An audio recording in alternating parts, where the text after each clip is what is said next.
Hi all, this is Angelit. Welcome to Study Table. So today we are going to see Chapter 3, Resistance and the First War of Independence. മൂന്നാമത്തെ പാഠമായ ചെറുത്തുനിൽപ്പുകളും ഒന്നാം സ്വാതന്ത്ര്യ സമരവും. Okay, ഈ പാഠത്തിൽ നമുക്ക് ടെക്സ്റ്റിൽ കൊടുത്തിരിക്കുന്ന എല്ലാ ക്വസ്റ്റൻ ആൻസേഴ്സും ഇമ്പോർട്ടൻറ്റ് ക്വസ്റ്റൻ ആൻസേഴ്സും നമ്മളിതിൽ ഡിസ്കസ് ചെയ്യുന്നതായിരിക്കും. ഓക്കെ, അതുകൊണ്ട് അല്പം പോലെ സ്കിപ്പ് ചെയ്ത് കളയാതെ മൊത്തം കാണുക. Okay, so the first one, who were exploited under the company rule. അതായത് ഏതെല്ലാം വിഭാഗങ്ങളായിരുന്നു കമ്പനി ഭരണത്തിൻ്റെ ചൂഷണങ്ങൾക്ക് ഇരയായത്? ആരൊക്കെയായിരുന്നു അവർ? ഫാമേഴ്സ്, വീവേഴ്സ്, ക്രാഫ്റ്റ്മെൻ, ട്രൈബൽസ് അല്ലേ? ആരൊക്കെയായിരുന്നു? കർഷകർ, നെയ്ത്തുകാർ, കൈത്തൊഴിലാളികൾ, പിന്നെന്തൊക്കെയായിരുന്നു? ഗോത്രവർഗ്ഗക്കാരല്ലേ? Next one, with the subjugation of Bengal the attention of the company shifted to the rich agricultural sector of the region. Their aim was to exploit the maximum resources. What were the strategies they adopted? അതായത് ഈ question കണ്ടോ, ഇതിൻ്റെ അർത്ഥം എന്താണ്? ബംഗാൾ കീഴടക്കിയതോടെ കമ്പനിയുടെ ശ്രദ്ധ സമ്പന്നമായ കാർഷിക മേഖലയിലേക്ക് തിരിഞ്ഞു. ഓക്കെ, അപ്പം ഈ മേഖലയിൽ നിന്ന് പരമാവധി സമ്പത്ത് അവർക്ക് കൊള്ളയടിക്കണമായിരുന്നു. അപ്പം അവരുടെ ലക്ഷ്യമായിരുന്നു, കമ്പനിയുടെ ലക്ഷ്യം അതായിരുന്നു. അതിനുവേണ്ടി അവരെന്തെല്ലാമാണ് അവർ ചെയ്തത്? ഇങ്ങനെ ക്വസ്റ്റ്യൻ വരാം. അല്ലെങ്കിൽ സെക്കൻഡ് വേറൊരു ക്വസ്റ്റ്യൻ ഉണ്ട്, what were the hardships face by the farmers due to the tax reforms of the British. അതായത് ഈ ടാക്സ് ഇവർ കാരണം അവിടുത്തെ കർഷകർ എന്തെല്ലാം പ്രശ്നങ്ങളായിരുന്നു നേരിട്ടത്. ഈ രണ്ട് ചോദ്യത്തിനും ഒരേ ഒരു ഉത്തരം നമുക്ക് എഴുതാം. ഉത്തരം എന്താണ്? Yes, levied heavy tax on farmers. പിന്നെന്താ ഉള്ളത്? No tax concessions were sanctioned even when drought and flood destroyed the agriculture. Middlemen zamindars were assigned to the duty of collecting tax, imposed the condition that the tax was to be paid in the form of cash, and the British had to depend on Sahas, the private money lenders, for loans at a high rate of interest. അതായത് എന്തായിരുന്നു? കർഷകർക്ക് എന്തായിരുന്നു? അമിതമായ നികുതി അവരുടെ മേൽ അടിച്ച് ഏൽപ്പിച്ചു അല്ലേ? പിന്നെ എന്തൊക്കെയായിരുന്നു? വരൾച്ചയോ വെള്ളപ്പൊക്കമോ മൂലം കൃഷി നശിച്ചാലും എന്തായിരുന്നു? നികുതി ഇളവുകൾ അവർക്ക് ഒരിക്കലും കൊടുത്തിട്ടില്ലായിരുന്നു. ഓക്കെ, അതേപോലെ എന്തായിരുന്നു? നികുതി പിരിച്ചെടുക്കുന്ന ഇടനിലക്കാർ, അതായത് ജമീന്ദാർമാരെ അവർ ചുമതലപ്പെടുത്തിയിരുന്നു.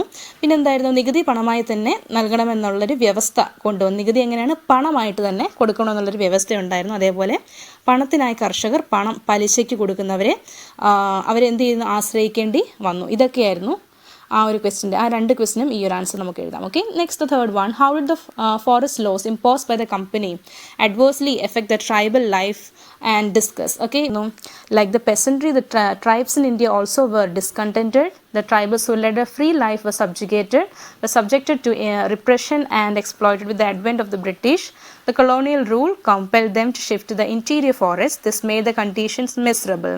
പിന്നെന്തായിരുന്നു നമുക്ക്? Thus, revolts broke out in the tribal areas also. Okay, and important tribal uprising of colonial India were led by the Santals or Jharkhand. അപ്പം ഇതെന്താ? ഈ ക്വസ്റ്റിൻ്റെ ആൻസർ നമ്മളിപ്പം കണ്ടത് എന്തൊക്കെയായിരുന്നു? ഗോത്രജനങ്ങൾക്കെതിരെ അല്ലേ? അവർക്കെതിരെ എന്തൊക്കെയായിരുന്നു അവർ ചെയ്തത്? അതാണ് നമ്മളിപ്പോൾ കണ്ടത്. നെക്സ്റ്റ് ക്വസ്റ്റ്യൻ എന്താണ്? The handloom industry in India decline, what were the reasons. അതായത് നമ്മുടെ ഇന്ത്യയിലുണ്ടായിരുന്ന നെയ്ത്തുകാരുടെ ഒക്കെ കൈത്തറി മേഖല തകർന്നു. എന്തൊക്കെയായിരുന്നു അതിന് കാരണം? എന്ത് കാരണം കൊണ്ടായിരുന്നു കൈത്തറി തകരാൻ കാരണം? മെയിൻ റീസൺസ് ആയിരുന്നു the large scale export of cotton, the raw materials of handloom industry to Britain. അതായത് എന്തൊക്കെയായിരുന്നു?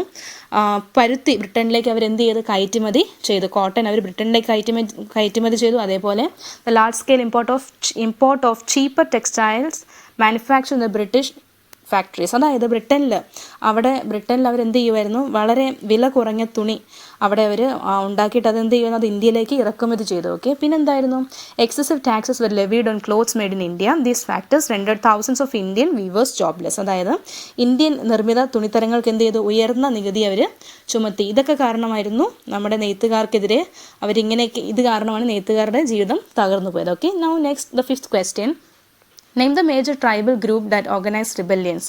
ഏതൊക്കെയായിരുന്നു ഏറ്റവും അറിയപ്പെട്ട ട്രൈബൽ ഗ്രൂപ്പ്സ് എന്ന് പറഞ്ഞാൽ ഗോത്രങ്ങൾ, അവരുടെ മെയിൻ ഗ്രൂപ്പ്സ് ഏതൊക്കെയായിരുന്നു? ഫസ്റ്റ് വൺ നമുക്ക് എന്തെഴുതാം? The Bhils in Maratha, the Kolis in Ahmednagar, then the Kols in Chhota Nagpur, the Santhals in Rajmahal hills, the Kurichiyas in Wayanad അല്ലേ? നെക്സ്റ്റ് ക്വസ്റ്റ്യൻ ആണ് സിക്സ്ത് വൺ എന്താ പറയുന്നത്? What are the common causes for the tribal uprisings in different part of India. അതായത് നമ്മുടെ ഇന്ത്യയിൽ പല സ്ഥലങ്ങളിൽ കലാപങ്ങൾ ഉണ്ടാകാൻ എന്തൊക്കെയായിരുന്നു മെയിൻ കാരണങ്ങൾ? The tribals were leading their own way of life undisturbed by the outsiders. They were not in the mainstream of the society and were backward in education.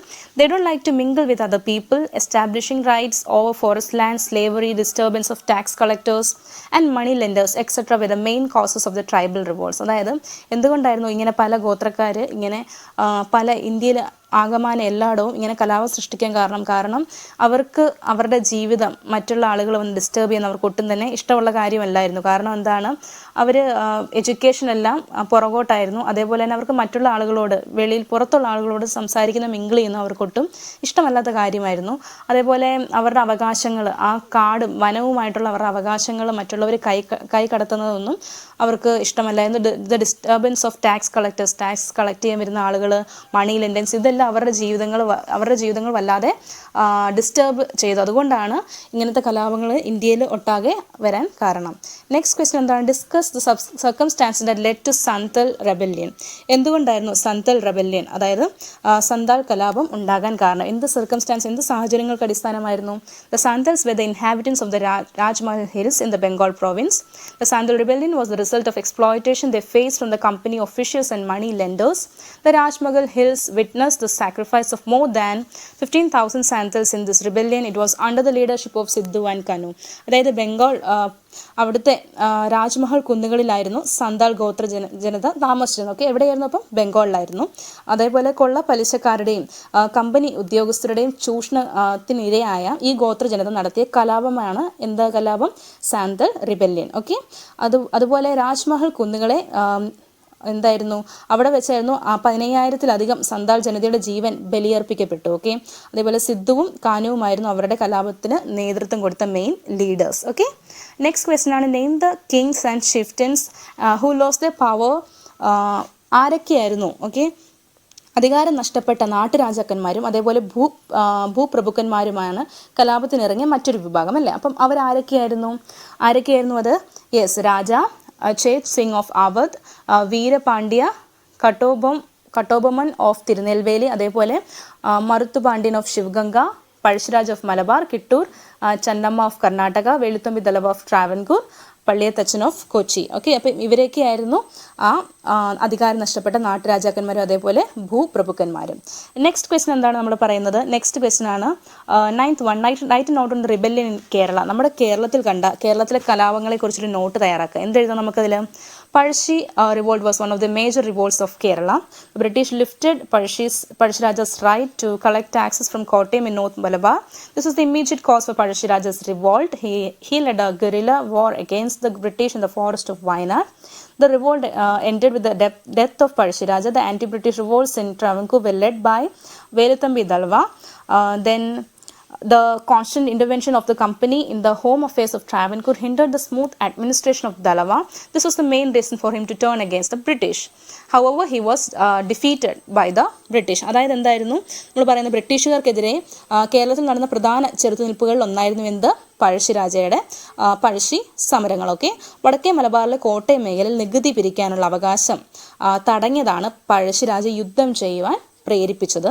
അതേപോലെ വയനാടൻ വനങ്ങൾ കേന്ദ്രീകരിച്ച് ബ്രിട്ടീഷുകാർക്കെതിരെ ഒളിപ്പോരാണ് പഴശ്ശിരാജ അന്ന് നടത്തിയിരുന്നത്. ഓക്കെ, പിന്നെന്താ പറയുന്നത്? ബ്രിട്ടീഷ് അപ്പം അങ്ങനെയൊക്കെ ചെയ്തിട്ട് എന്താ അവസാനം തോറ്റുപോയി. എന്ത് ചെയ്തു? ഡിഫീറ്റഡ് ബൈ ദ ബ്രിട്ടീഷുകാർ പഴശ്ശിരാജയെ തോൽപ്പിക്കുവാൻ ഇടയായിത്തീർന്നു. നെക്സ്റ്റ് വൺ എന്താണ്? Why were the sepoys disappointed? എന്ത് കാരണം കൊണ്ടായിരുന്നു? ഓക്കെ, ശിപ്പായിമാരുടെ ജീവിതം വളരെ ഡിസപ്പോയിൻറ്റ് ആവാൻ കാരണം, വിഷമകരമാകാൻ കാരണം എന്തൊക്കെയായിരുന്നു? ഫസ്റ്റ് വൺ ആയിരുന്നു meagre wages, prolonged working hours, denying leave, slave like treatment by superior officials, poor quality food. അതായത് തുച്ഛമായ വേതനം. മീഗർ വേജസ് എന്ന് പറഞ്ഞാൽ തുച്ഛമായ വേതനം. പിന്നെന്തായിരുന്നു? ദീർഘനേരമുള്ള ജോലി. പിന്നെന്താ? അവധിയില്ലായ്മ, അവർക്ക് ലീവ് കിട്ടത്തില്ലായിരുന്നു. അടിമകളോട് എന്ന പോലുള്ള മേലുദ്യോഗസ്ഥരുടെ പെരുമാറ്റം. ഓക്കെ, സ്ലേവ് എന്ന് പറഞ്ഞാൽ എന്താ? അടിമകളോട് പെരുമാറുന്ന പോലെ ആയിരുന്നു മേലുദ്യോഗസ്ഥർ അവരോട് പെരുമാറിയിരുന്നത്. അതേപോലെ പുവർ ക്വാളിറ്റി ഫുഡ്, അതായത് മോശമായ ആഹാരമായിരുന്നു അവർക്ക് ലഭിച്ചിരുന്നത്. ഓക്കെ, നെക്സ്റ്റ് ക്വസ്റ്റ്യൻ എന്താണ്? What were the reasons for the failure of first war of independence? എന്ത് കാരണം കൊണ്ടായിരുന്നു ഫസ്റ്റ് വാർ ഓഫ് ഇൻഡിപെൻഡൻസ് എന്തുകൊണ്ടായിരുന്നു അത് ഫ്ലോപ്പ് ആവാൻ, അത് തോറ്റുപോകാൻ കാരണം? അത് ഒരു സക്സസ്ഫുൾ അല്ലായിരുന്നു. എന്തുകൊണ്ടായിരുന്നു ഒന്നാം സ്വാതന്ത്ര്യ സമരം പരാജയപ്പെടാൻ കാരണം?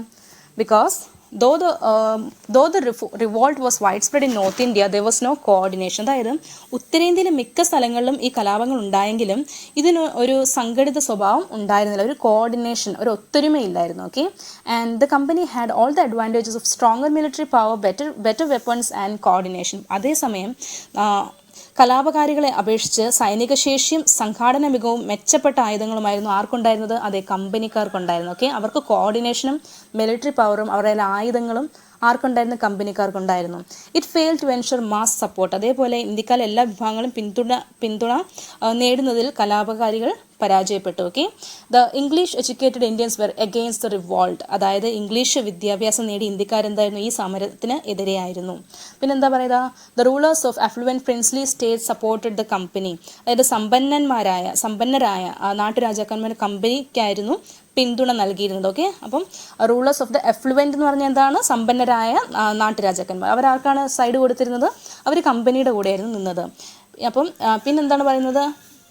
അടുത്ത ക്വസ്റ്റ്യൻ എന്താ പറയുന്നത് നോക്കിയേ. നെക്സ്റ്റ് വൺ ആണ് 12th ക്വസ്റ്റ്യൻ അല്ലേ. 12th ക്വസ്റ്റ്യൻ നമുക്ക് എന്താണ്? Complete the following table. നമുക്കൊരു ടേബിൾ തന്നിട്ടുണ്ടല്ലേ, കലാപം നടന്ന സ്ഥലങ്ങൾ, അതായത് സെൻറ്റേഴ്സ് ഓഫ് ദ റിവോൾട്ടും അതേപോലെ നേതൃത്വം നൽകിയവരും, അതായത് ദ ലീഡേഴ്സ് ആരൊക്കെയായിരുന്നു? നമുക്ക് ആദ്യത്തെ തന്നിട്ടുണ്ട് ഝാൻസി. ഓക്കെ, ഝാൻസി അത് ആരായിരുന്നു? ലീഡർ അവിടെ ആരായിരുന്നു? റാണി ലക്ഷ്മിഭായ് ആയിരുന്നു അല്ലേ. നെക്സ്റ്റ് നമുക്ക് എന്ത് എഴുതാം? അറയിൽ അവിടെ ആരായിരുന്നു? കുൻവാർ സിംഗ്. ഓക്കെ, നെക്സ്റ്റ് കാൺപൂരിൽ ആരായിരുന്നു? നാനാ സാഹിബ്. അതേപോലെ ലക്നൌവിൽ ബീഗം ഹസ്രത്ത് മഹൽ. ഫൈസാബാദിലോ മൗലവി അഹമ്മദുള്ള. ഓക്കെ, നെക്സ്റ്റ് വൺ എന്താണ് പറയുന്നത്? Question number 13, match the columns. Okay, നമുക്കിവിടെ തന്നിട്ടുണ്ടല്ലേ. ഇവിടെ നമുക്ക് എന്താ തന്നിട്ടുള്ളത്? ഒരു എയും ബിയും രണ്ട് നമുക്ക് കോളം തന്നിട്ടുണ്ട്, അത് മാച്ച് ചെയ്യാനാണ്. ഓക്കെ, സാന്താൾ, ബഹദൂർ ഷാ, പിന്നെന്താ ഉള്ളത്? പഴശ്ശിരാജ, നാനാ സാഹിബ്. ഓക്കെ, അപ്പം ഇവർ സാന്താൾ എന്താണ്? സിദ്ധുവാൻ കന്നുവാണ് അല്ലേ. ബഹാദൂർ ഷാഹിൽ ഡൽഹിയാണ് അല്ലേ. പഴശ്ശിരാജയോ? തലക്കൽ ചന്തു. ഓക്കെ, നാനാ സാഹിബോ? അത് Kanpur. Okay, now how did the impact policy of the British effect different categories of people in Bengal. അതായത് നമ്മുടെ ബ്രിട്ടീഷുകാരുടെ ഈ ഇറക്കുമതി നയം ബംഗാളിലെ വിവിധ ജനവിഭാഗങ്ങളെ എപ്രകാരമായിരുന്നു ബാധിച്ചത്? ഓക്കെ, ആ ഇമ്പോർട്ട് പോളിസി എങ്ങനെയായിരുന്നു ബാധിച്ചിരുന്നത്? The British policies affected all sections of the people. Land revenue imposed by the British government broken the backbone of the peasants. The tribals were subjected to repression and exploitation with the advent of the British. The colonial rule compelled them to shift to the interior forest. This made the conditions miserable. The conditions of the cotton and jute mill workers were also in misery. The main cause of the Bengal famine was the exploitation of British government. The handicrafts and weavers were in poverty. Decline of local industries, high revenue, drain of wealth, ruin of agricultural sector, exploitation of zamindars and moneylenders led the India to be poverty. Okay, അപ്പം ഇതൊക്കെയായിരുന്നു ഇന്ത്യയെ ദാരിദ്ര്യത്തിലേക്ക് കൊണ്ടുപോകാൻ കാരണം. ഈ പോളിസികളായിരുന്നു ബ്രിട്ടീഷുകാർ ഇങ്ങനെയൊക്കെയുള്ള നിയമങ്ങളായി നമ്മുടെ മേൽ അടിച്ചമർത്തിയത്. ഓക്കെ, എന്തൊക്കെയായിരുന്നു? ടാക്സ് ചുമക്കുന്നതും അതേപോലെ നമ്മുടെ ഇവിടെ കർഷകർ അനുഭവിച്ചതും, പിന്നെന്തായിരുന്നു? നെയ്ത്തുകാർ, അങ്ങനെ ഓരോ ആളുകൾ എങ്ങനെയൊക്കെയായിരുന്നു പ്രശ്നങ്ങൾ നേരിട്ടത്. ഇതൊക്കെയാണ് ഇതിൻ്റെ കാരണങ്ങളാണ് നമ്മളിവിടെ എഴുതേണ്ടത്. ഓക്കെ, നെക്സ്റ്റ് എന്താണ്? What were the changes made in administration after the first war of independence. ആദ്യത്തെ അതായത് 1857 സമരം ഇന്ത്യയിലെ ഭരണ സംവിധാനത്തിൽ വരുത്തിയ മാറ്റം എന്തായിരുന്നു? എന്തൊക്കെ നമുക്കിതിൽ എഴുതാം? ഫസ്റ്റ് പോയിന്റ് നമുക്ക് എഴുതാം. The first major change was that the power to govern India pass from the East India company to the British crown. അതായത് ഈസ്റ്റ് ഇന്ത്യ കമ്പനിയിൽ നിന്ന് ഭരണം ആരുടെ കയ്യിലേക്ക് മാറി? ബ്രിട്ടീഷ് ക്രൗൺ, ബ്രിട്ടീഷുകാർ അധികാരത്തിലേക്ക് മാറി. സെക്കൻഡ് ചേഞ്ച് എന്തായിരുന്നു? The second drastic change was effected in the army. Steps were taken to prevent any further revolt by the Indian soldiers. Firstly the number of European soldiers was increase. രണ്ടാമത്തെ അത് secondly the organisation of the Indian section of the army was now based on the policy of divide and rule. അതായത് രണ്ടാമത്തെ ഏറ്റവും വലിയ change ആയിരുന്നു പട്ടാളം അല്ലേ, സൈന്യത്തിൻ്റെ ഒരു വ്യത്യാസമായിരുന്നു. കാരണം എന്താ? യൂറോപ്യൻ സോൾജേഴ്സ്, യൂറോപ്യൻകാരായിട്ടുള്ള സൈനികർ വളരെ കൂടുതലായിരുന്നു. അതേപോലെ ഇന്ത്യക്കാർ എന്ത് നിയമമായിരുന്നു എടുത്തിരുന്നത്? ഡിവൈഡ് ആൻഡ് റൂൾ എന്നുള്ള നിയമത്തിലായിരുന്നു അവർ ചെയ്തിരുന്നത്.